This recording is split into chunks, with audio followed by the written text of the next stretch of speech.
প্রথমে যেটা রয়েছে সেটা হচ্ছে Bangladesh national cadet corps BNCC.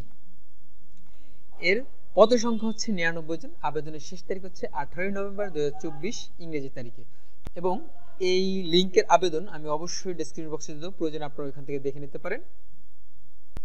আসসালামু আলাইকুম বন্ধুরা, এই সপ্তাহে সরকারি কতটি চাকরি চলমান রয়েছে এই বিষয়ে মূলত আজকের ভিডিওটা। এই সপ্তাহে টোটাল 6টি সরকারি চাকরি চলমান রয়েছে এবং এদের লাস্ট ডেট কবে এবং পদ সংখ্যা কত, আজকের ভিডিওতে এইটাই মূলত আপনাদেরকে দেখানোর চেষ্টা করব। প্রত্যেকটা ভিন্ন ভিন্ন 6টি সার্কুলার।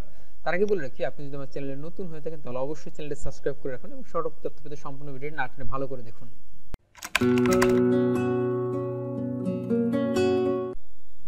দুই নম্বরে যেটা রয়েছে সেটা হচ্ছে ঢাকা মেট্রোপলিটন পুলিশ হেডকোয়ার্টার্স। এখানে আপনার পদসংখ্যা হচ্ছে 35 জন। আবেদনের শেষ তারিখ 24 নভেম্বর 2024।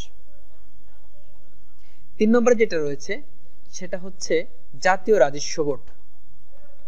পদসংখ্যা হচ্ছে 114 জন। আবেদনের শেষ তারিখ 17 নভেম্বর 2024।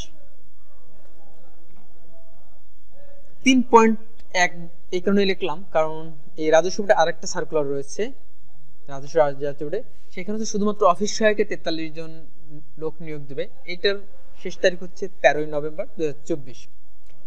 4 নম্বরে যেটা আছে নৌ পরিবহন মন্ত্রণালয়, পদসংখ্যা 113 জন। আবেদনের শেষ তারিখ 16 নভেম্বর 2024 ইংরেজি। প্রত্যেকটার আবেদনের লিঙ্ক আমি ডেসক্রিপশন বক্সে দিয়ে দেবো, ওইখান থেকে আপনারা বিস্তারিত দেখে নিতে পারবেন।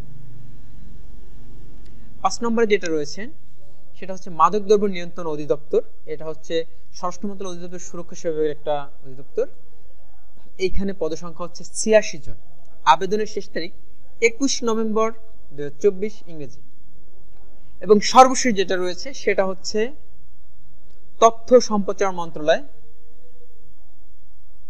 এটা পদসংখ্যা হচ্ছে 26 জন। আবেদনের শেষ তারিখ 15 নভেম্বর 2024। বিস্তারিত তথ্য আবেদনের লিঙ্ক আমি অবশ্যই ডেসক্রিপশন বক্সে ওইখান থেকে দেখে নিতে পারেন। প্রিয় ভিউয়ার, ভিডিওটি ভালো লাগলে সাবস্ক্রাইব করে রাখুন, লাইক কমেন্ট ও শেয়ার করতে ভুলবেন না। আপনার কোনো সুনির্দিষ্ট মতামত থাকলে জানাতে পারেন কমেন্টে। আজ এখানে শেষ করছি, সকলকে ধন্যবাদ।